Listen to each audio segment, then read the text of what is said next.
Hello and welcome to this episode of Monster Model Review. In this episode we've got part 2 of our Curse of the Werewolf base. Alright, I've gone ahead, put on 3 more coats of the fabric stiffener called Stiffy. Then I've gone ahead and I've just painted my wall up just using some dark browns and some grays and all that stuff. So all that's left for us to do to finish off the wall is take the cross, which I've constructed using a little silver cross I found at this jewelry store, and just taking 2 wooden wheels, I painted them black and gloss coated them. And all we're going to do is we're just going to get our super glue out.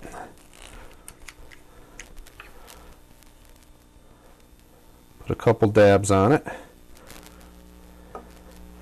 Bring it up here like this. And then we're just going to attach it to the top of this. So we basically have like a little steeple effect. It looks like a cross steeple. There. And then we pull our base back out and it just sits on there like that.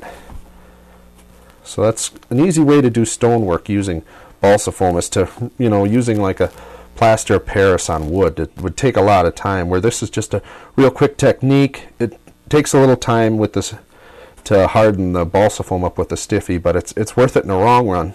Now, before we glue this down to the base, what I'm going to do next is I'm going to come in and show you how to create real ground textures using scenic sand. As you can see, last episode we had the nameplate all painted in, and I left the rock a dark gray to contrast, but what I did is I painted along the edges, because when you put scenic sand and everything on a base and you get it on the edges, what has a tendency is it gets hit and rubbed and the sand falls off. So you're better off painting the edges. Up here it's not a big deal because we're going to be covering this with sand. Now, as you can see here, this is what color we're going to be using right here. It's a fine brown. It's actually a ballast that's used in railroading, but it is still landscaping.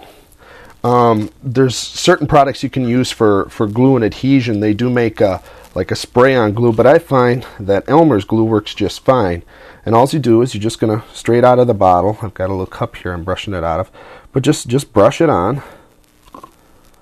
And what you want to do is just brush it all over where you want the sand to be, and then your sand is going to stick to it.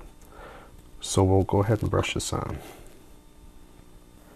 One thing to remember is we've got the footprints here and everything. Don't get the glue down in that, because you want it to make it look like the foot is actually sitting down in the dirt. Alright, you can do this a section at a time. I have a little shaker here I put it through, but all you're going to do is just shake it on top till you get a good coverage.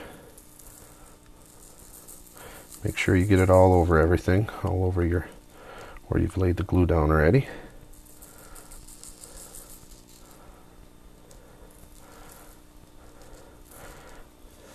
Then what you do is you pick up the piece like this, just kind of knock it off.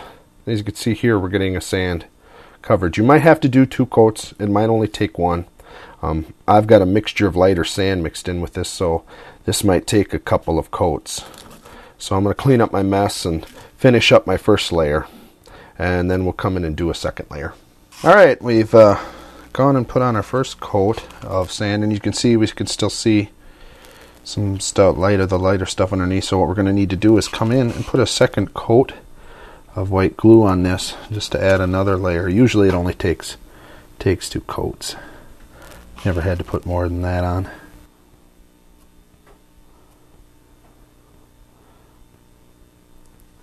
Alright, and then we're just going to do the same thing we did the first time with the first coat with the sand. We're just going to cover it again.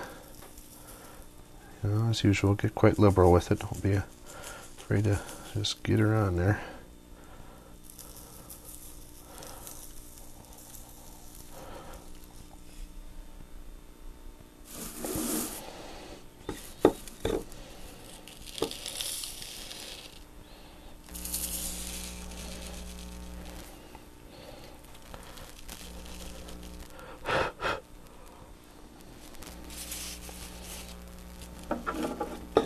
Alrighty, and we'll just let it sit again and dry out nice, and then we'll come back and put the final assembly together, and then we can get a look at it, complete with the figure.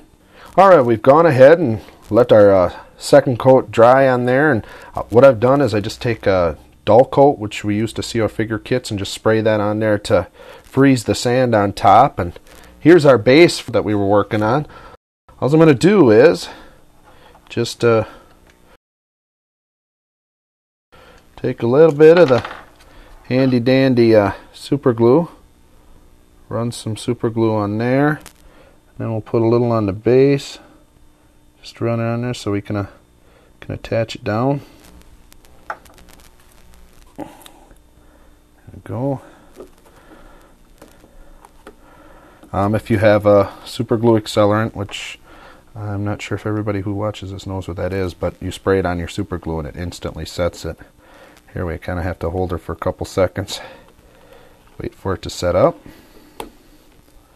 and then that's on there. Then we take our figure. What this is here, this is just a metal rod, and we have a hole drilled in his foot, and what this allows me to do is to take him on and off the base without having him screwed on there, so we can easily clean him up. And there we go.